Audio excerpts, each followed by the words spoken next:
Hey guys, John Rettinger, the Techno Buffalo here, and welcome to round 2 of the Nexus 1 versus the iPhone 3GS, two of the arguably hottest smartphones on the market right now. In the last edition, we covered a ton of categories. In this one, we're going to cover network speed on T-Mobile's 3G service and AT&T's 3G service, as well as camera quality, both still and video. Let's go ahead and get started.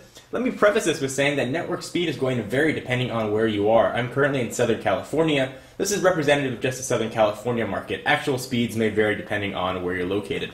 So, I've got 5 bars of T-Mobile 3G on the Nexus 1 and 5 bars of AT&T 3G on the iPhone 3GS. Let's load up some web pages, and these are sites that have been loaded on the devices before, so it'll be representative of the load speed that you'll get from websites that you visit on a regular basis.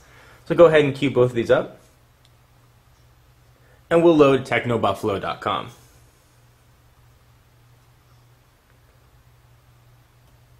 And in the last test, we ran Wi-Fi speeds. You saw the Nexus 1 was a bit faster. I'm curious how this is going to translate over cellular networks.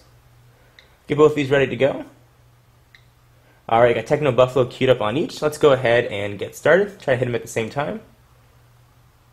And we're off.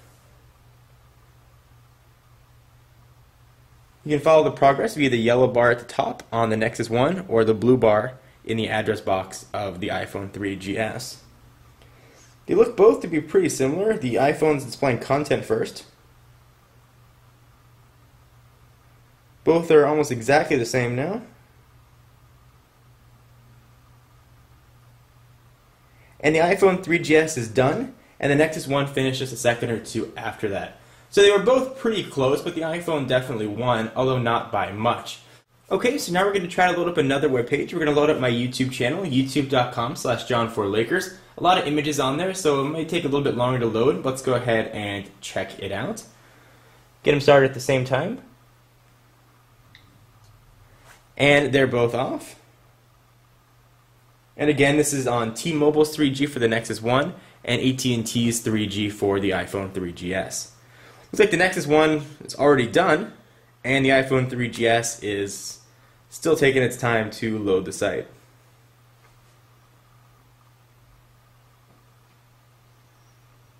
And now it's done. So there the Nexus 1 had a very clear advantage. Loading Techno Buffalo, the iPhone barely won, but loading the YouTube channel, the Nexus 1 won handily. In about 7 of the 10 pages I tested, the Nexus 1 loaded them up significantly faster, so I wanted to see if that was due to a faster T-Mobile network, or perhaps it could be attributed to the faster processor. Let's go ahead and check it out. So I ran these tests a little bit earlier.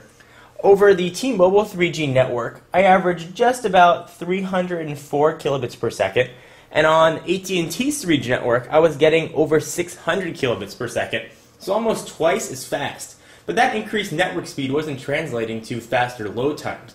So I have to attribute it to the probably upgraded hardware that's found in the Nexus 1. It's got a 400 megahertz faster processor, and the RAM and ROM in it is quite fast and pretty ample. So I think that's really the difference behind the Nexus 1's increased load times. Next generation iPhone, perhaps with a faster processor, the parity might not be there. But certainly right now, the Nexus 1, due to its better hardware, loads web pages much quicker. So now let's go ahead and take a look at camera quality, both still and video, of the two devices. The Nexus 1 shoots at 720 by 480 with 20 frames per second, whereas the iPhone shoots at VGA resolution up to 30 frames per second. These were shot at exactly the same time of day on exactly the same subjects. You get a very fair comparison as to which quality you prefer. I wanted to show you some highlight situations as well so you can get a sense of what it looked like in that particular environment. We're going to take a look now at some still images using the Nexus 1's 5 megapixel sensor versus the iPhone 3GS's 3.2, and you guys can be the judge as to which one you prefer.